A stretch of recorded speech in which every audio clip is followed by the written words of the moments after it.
రాజకీయంలో యువరక్తం అంటే above 50సే. Below 50స్లో successful leader ఎవడున్నాడు చెప్పండి?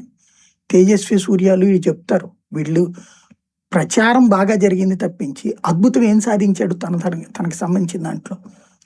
ఏదో మాట్లాడగలుగుతాడు బాగా. ఇది వేరు, ప్రభుత్వం వేరు, మాట్లాడడం వేరేంటి. ప్రభుత్వం అనేది ఒక అడ్మినిస్ట్రేషన్ అనేది ఎక్స్పీరియన్స్ కోరుకుంటుంది. చంద్రబాబు నాయుడికి జగన్కి ఉన్న తేడా ఏంటి? జగన్కి అడ్మినిస్ట్రేరియల్ ల్యాప్సెస్సే దెబ్బతీసింది. ట్రంప్ బైడెన్కి తేడా ఏంటి? ట్రంప్ ప్రతిదీ ఎగ్జిక్యూటివ్ ఆర్డర్ వేస్తాడు, జగన్ కూడా అదే చేసేవాడు. ఆర్డర్స్ వేసేసేవాడు, జీవోలా ఇవి చట్టపరంగా నెగిటివ్ అవుతాయి. ఎందుకని? నువ్వు శాసనం చేస్తే కోర్టు చూసే దృక్పథం వేరు, నీకున్న విచక్షణాధికారాలను అడ్డు పెట్టుకుని ఇస్తే నువ్వు చూసేటటువంటిది వేరు. అలాంటి ఇక్కడ ఉంటుంది. మోడీకి తెలుసు పనితనం. ఇప్పుడు శివరాజ్ సింగ్ చౌహాన్ని ముఖ్యమంత్రి నుంచి తీసుకొచ్చి ఎందుకు పెట్టుకున్నాడు? డిపార్ట్మెంట్లో ఫైల్ మూవ్మెంట్ ఏంటి, పాయింట్ గ్యాదరింగ్ ఏంటి, యాక్షన్ ఏంటి, ఇదంతా కొత్తగా వచ్చినోడికి తెలియదు.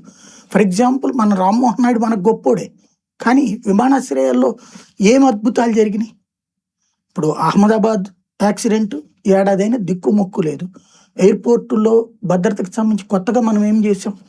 అనేక ఫోన్ కాల్స్ వస్తున్నాయి. ఏంటి ఆ మంత్రిగా ఆయన కొత్తగా సాధించింది? అదేదో ఉడాన్ క్యాంటీన్ అని పెట్టాడు.